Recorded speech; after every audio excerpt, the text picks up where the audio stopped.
Eh bien salut tout le monde, j'espère que vous allez bien, moi ça va très bien. Dans cette vidéo on va parler tous ensemble de comment faire des animations de positionnement. Voilà, donc avec Visual Basic. Donc notre objectif aujourd'hui, on va essayer de bouger ce label là. Regardez que c'est un label que j'ai changé le font. Donc bon, ajouter un label, allez dans les propriétés et vous allez trouver une propriété qui s'appelle font. Dedans, enfin, devant, il y a un petit bouton avec 3 points, donc vous pouvez changer la taille que vous souhaitez. Moi, j'ai fait 50, histoire d'agrandir la taille, et puis comme ça, on peut le voir clairement. Donc nous on essaie aujourd'hui de faire une animation, c'est à dire que on veut voir ce label 1 bouger de gauche à droite comme ça doucement. Bon, attendez, qu'est-ce qu'on voit ici? Alors donc de gauche à droite ici doucement, et puis il s'arrête ici, donc histoire de nous créer une animation. Donc ce qu'on cherche aujourd'hui, c'est de changer une propriété qui s'appelle location ou bien location. Donc c'est un mot en anglais qui désigne positionnement tout simplement. Donc sélectionnez le label, allez dans les propriétés, chercher une propriété qui s'appelle location. Voilà, donc devant vous allez trouver qu'il y a 12, donc selon le positionnement. Ici actuellement on a 12 sur 85. Si on bouge un petit peu à droite, regardez que on avait quoi déjà? Bon, j'ai oublié. Maintenant on a 29 et bien sûr 85, bah, ça restait la même parce qu'on n'a pas changé d'auteur. Donc voilà, donc ici c'est deux. Oh, attendez, ça c'est size, attendez. Donc location, ça c'est deux valeurs ici, ça représente le positionnement X et Y. Donc ce 29 ça représente X. Et ce 85 ça représente Y. Donc si on va sur Paint, on va juste dessiner un truc histoire de vous expliquer les choses. Alors donc on a un truc comme ça. Donc voilà. Donc ça on a. Bon attendez, on va choisir une autre couleur. Voilà. Donc cette ligne rouge c'est X. D'accord. Et cette ligne noire c'est Y. D'accord. Donc quand on parle de, si on essaie par exemple, on a un label ici et on veut changer ici. Donc attendez, on va changer un autre. Voilà, donc si on essaie de changer le positionnement d'ici, ça c'est le point de départ, vers ici, donc on parle de X. Donc on veut changer le positionnement selon X, ou bien en fonction de X. Si on veut peut-être faire monter ce label en haut, eh bien on parle de Y. D'accord. Donc c'est ce qu'on va essayer de faire aujourd'hui. Donc on va changer, donc on va bouger ce label de gauche à droite, et pour cela on va tout simplement changer ce 29. On va augmenter ce 29. Regardez si on essaie de l'augmenter manuellement, c'est à dire qu'au lieu de 29 on va mettre quelque chose par exemple. Alors ce 85 on n'y touche pas parce qu'on ne veut pas changer d'auteur, on ne va pas changer son positionnement verticalement, disons.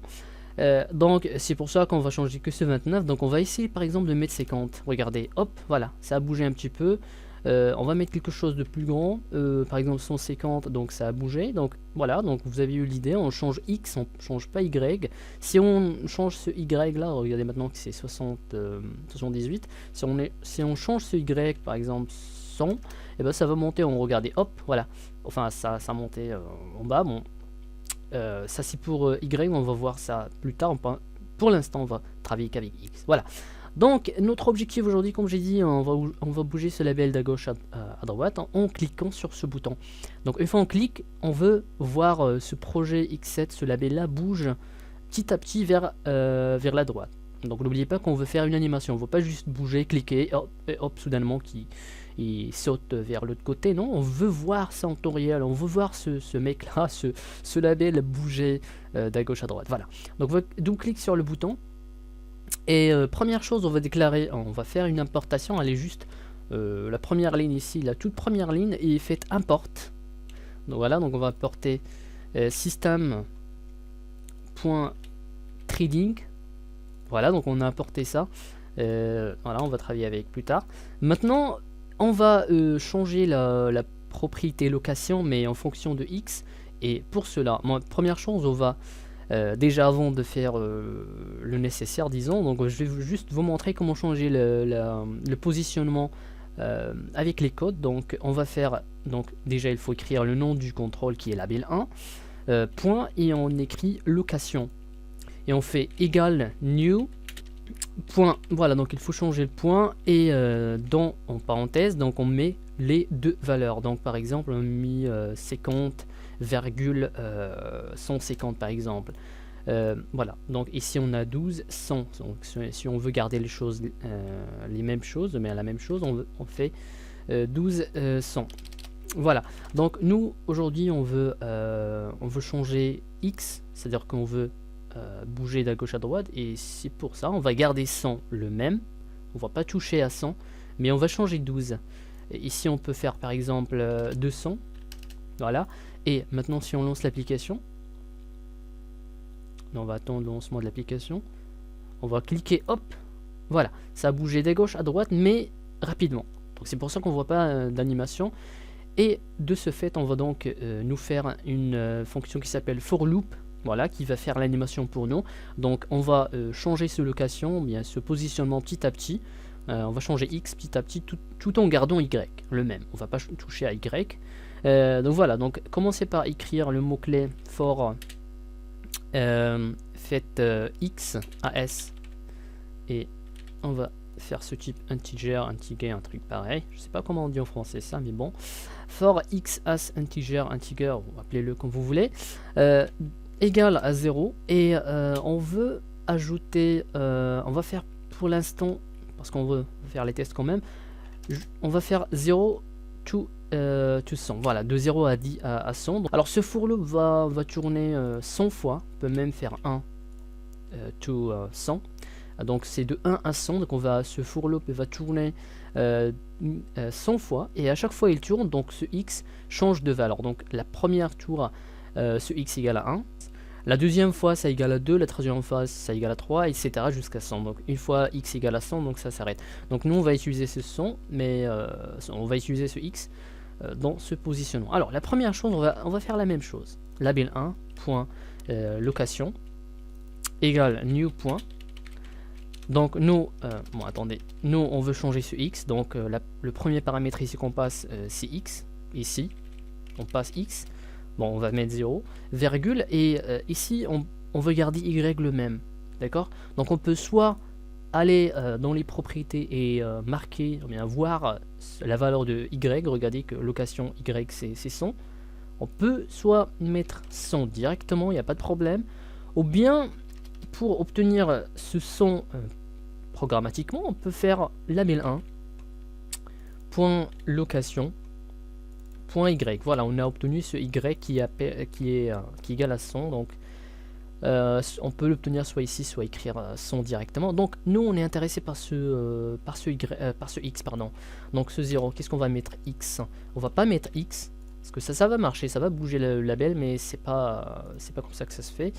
On va mettre label 1 point location point x, mais on va faire plus 1.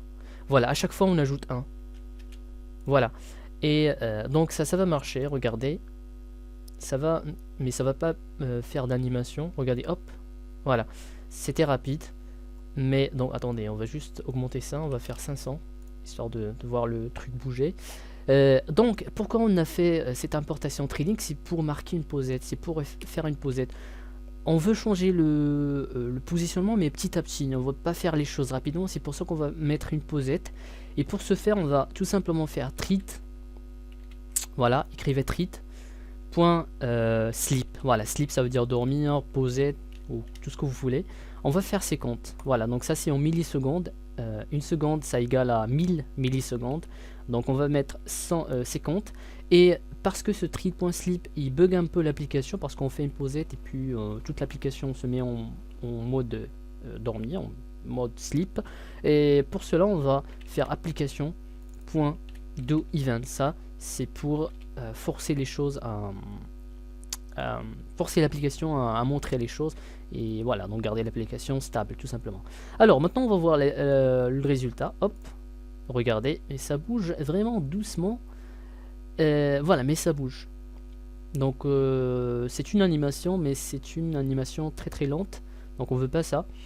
On va attendre la fin, ou bien on peut tout simplement faire ça. Alors donc ça c'était plutôt long. On va mettre 1 et on va voir le résultat, parce que si je me rappelle bien, j'ai fait 1, Donc hop, voilà. Donc 1 et voilà, ça se fait une animation. C'est bien. Voilà. Si on supprime ça, je pense que... Attendez, on va juste commenter. Hop. Si on désactive ce thread.sleep, qu'est-ce que ça va donner? Voilà. C'était une animation, mais c'était très rapide. Donc voilà. Faites ce thread.sleep pour marquer une pausette. Voilà, histoire de voir les choses. Et puis application.doEvent pour forcer l'application à afficher les choses.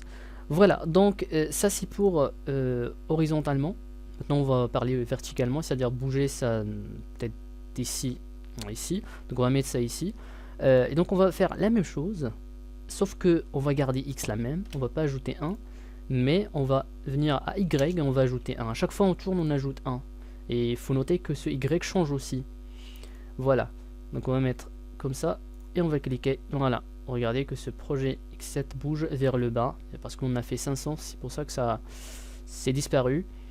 Voilà. Donc si vous voulez par exemple créer quelque chose comme ça, c'est-à-dire que il part de gauche à droite mais tout en montant, donc là il faut changer les deux valeurs, il faut changer X et Y. On va mettre ce bouton ici. Donc on va ajouter plus 1 ou 2. Donc bien sûr ça reste quand même, il faut faire les tests, il faut ajouter 1, parfois il faut ajouter 2 pour quelque chose de plus rapide, parce qu'on a vu l'animation d'à gauche à droite c'était plutôt long, même si on a fait 1, bon ça restait long, c'est parce qu'on a fait plus 1. Si vous voulez quelque chose de plus rapide, faites plus 5, plus 6. Bon on va voir ça tout de suite, mais pour l'instant on va essayer ça. Alors on va cliquer hop, non bon c'était le contraire, attendez, on va plutôt... Donc on sait que pour bouger d'à gauche à droite, ben, il faut ajouter 1. Pour monter ici il faut mettre moins. Pour monter, pour descendre on fait plus. Ça c'est pour Y. Voilà, maintenant on va tester et on va voir le résultat. Voilà, regardez. Voilà, et vous pouvez voir que c'est un peu long. Vous trouvez pas? C'est un peu long. Ça a mis du temps pour aller à destination. Donc c'est pour ça que je vous ai dit d'ajouter, au lieu de plus 1, on fait par exemple plus 5. Voilà pour les deux. Vous allez voir que ça va être rapide. Voilà, bon plus 5 je pense que c'est un peu trop, mais bon. Voilà, regardez que c'est rapide. Donc continuez à changer ces valeurs selon vos désirs. Vous pouvez, pour quelque chose de plus rapide, faites plus 5. Pour quelque chose de plus long, vous faites plus 1. Voilà, donc ça c'est X, ça c'est Y. Comme je vous ai dit, X ça représente positionnement verticalement, c'est-à-dire ici. On va revenir ici, donc ça représente cette ligne rouge. Et Y ça représente cette ligne noire. Voilà. Donc voilà, je pense que c'est tout. J'espère que cette vidéo vous aura plu. Si vous avez des questions, n'hésitez pas à commenter en bas. N'oubliez pas le j'aime et le commentaire, et de vous abonner pour plus de vidéos. Voilà, donc c'était Projet X7. Je vous dis, portez-vous bien et à la prochaine. Salut tout le monde.